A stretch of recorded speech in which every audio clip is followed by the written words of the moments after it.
Bonsoir à tous, bienvenue à ce flash d'information. Le président Alassane Ouattara a pris part hier jeudi à la célébration du 245e anniversaire de la fête nationale des États-Unis d'Amérique. La cérémonie a été l'occasion d'exalter les relations d'amitié et de coopération entre la Côte d'Ivoire et les États-Unis et de souhaiter leur renforcement et leur diversification. Tenez, depuis 2019, la coopération bilatérale ivoiro-américaine a fait un grand bond avec le programme du Millennium Challenge Corporation, MCC, dont le budget s'élève à plus de 524 millions de dollars sur 5 ans, soit un peu plus de 100 millions de dollars par an.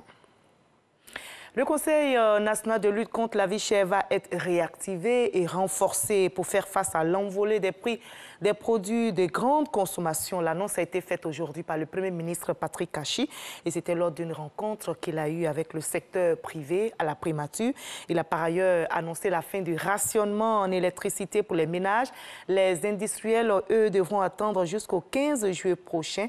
Et juste après cette rencontre, le Premier ministre Patrick Kachi s'est rendu au forum des marchés d'Agamé, Jean Magagi. Accompagné de quelques membres de son gouvernement, le Premier ministre Patrick Kachi s'est rendu au Forum des marchés d'Adjamé ce vendredi où il a échangé avec les commerçants et leurs clients sur la question de l'augmentation des prix des produits de grande consommation.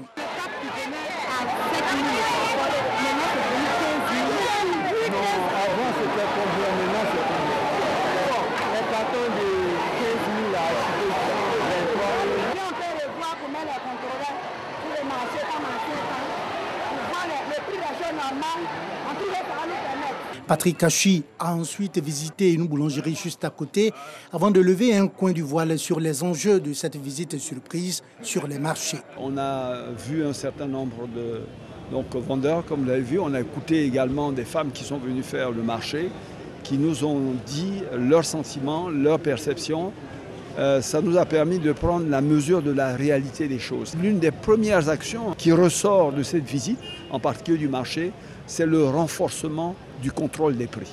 Il se fait régulièrement, mais tous souhaiteraient que ce contrôle soit renforcé parce qu'eux-mêmes ont le sentiment que les événements successifs qui sont survenus, soit le Covid, soit les questions liées à la pénurie circonstancielle d'électricité, ont été une opportunité, une occasion pour certains d'aller dans des augmentations inconsidérées et inexplicables.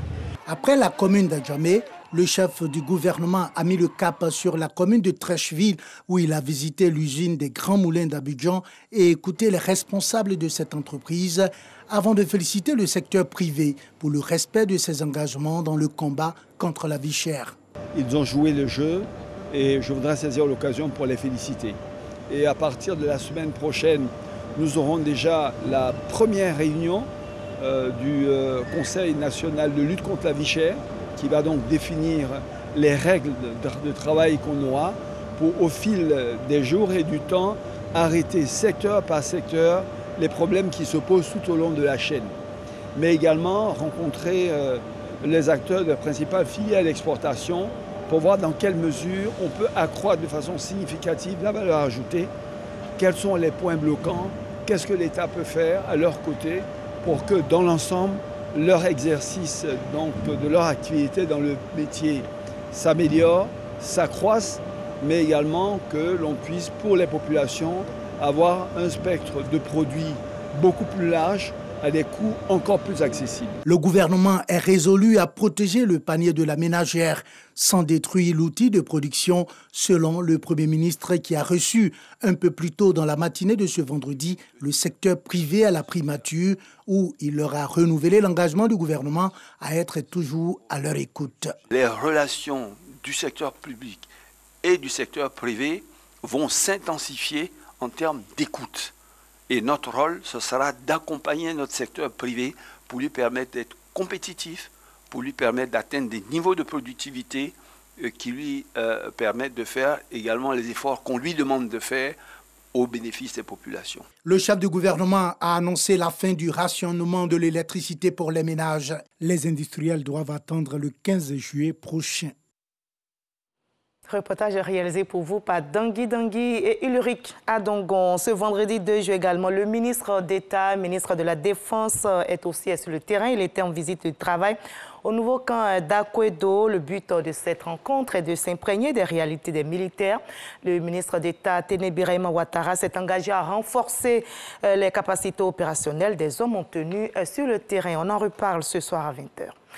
À l'étranger, le groupe État islamique dans le Grand Sahara a perdu plusieurs membres. Ces terroristes proches d'Abou Walid al-Sahraoui ont été neutralisés. Parmi eux, Amamoud Agbaye, présenté comme le chef d'un groupe de combattants dans la région de Ménaka, la frontière avec le Niger.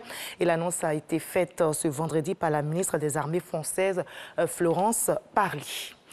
Le Conseil de sécurité de l'ONU se penche sur la crise qui secoue le Tigré en Éthiopie. La communauté internationale s'inquiète de la suite du conflit, notamment la situation humanitaire dramatique.